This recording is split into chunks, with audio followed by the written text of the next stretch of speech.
Colonization of Mars has been a major topic of conversation in the last few years. Unfortunately, it's not going to be as easy as many people think it's going to be. There are many roadblocks, but I've narrowed it down to the three main issues. These are that the journey itself is incredibly dangerous. Once we get there, we then have to scale these colonies to be large enough to be self-sustainable. And there are very few internationally accepted laws governing space colonization. The most dangerous part of the journey is exposure to solar radiation.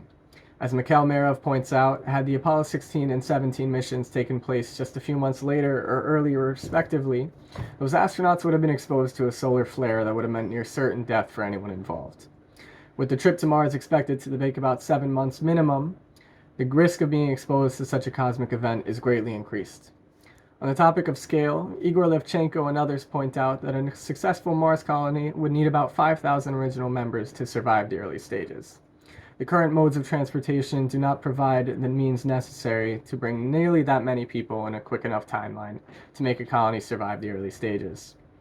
In terms of internationally accepted laws, Linda Williams points out that a treaty brought forth by the UN called the Moon Treaty has yet to be ratified by a single spacefaring nation in the 43 years since its introduction.